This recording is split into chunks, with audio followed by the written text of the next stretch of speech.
All right, so now we're gonna cut our little V blocks, the little angle parts that will get glued up there to make our little V for our axle to swing into.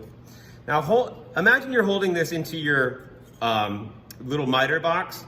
What we wanna do is we wanna make a mark 1 inch in up here on this upper edge. So if you like holding it with your left hand, hold it like this and then take it out and then make your 1 inch mark.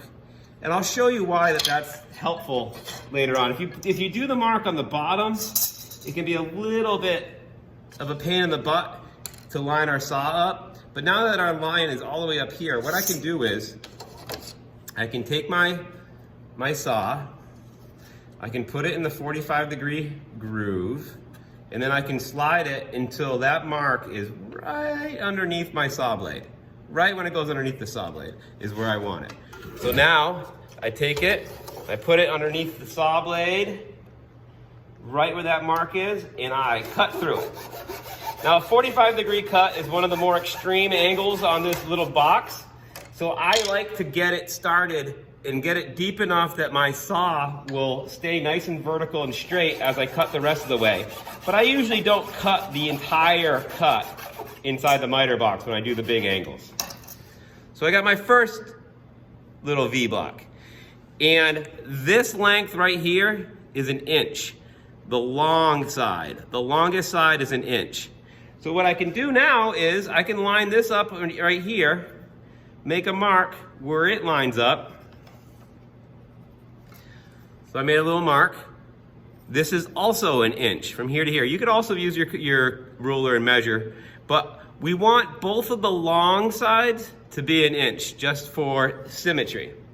Well, I already have a 45-degree cut here, so all I have to do is measure from the sharp point of my cut.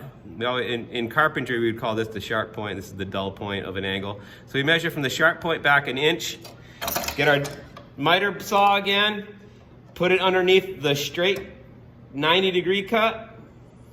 And the 90-degree cut's usually pretty easy to do in the miter box. So this is like the one time I usually keep it in the whole time and don't finish the cut outside of the little guide. But now I have my second piece. Now we're gonna need to make 4 of these. So just repeat the last steps, make a 1 inch mark on the edge away from us, about there. Let's see how accurate I am with my eyeballing of 1 inch. Oh, about a 30-second short. Oh well.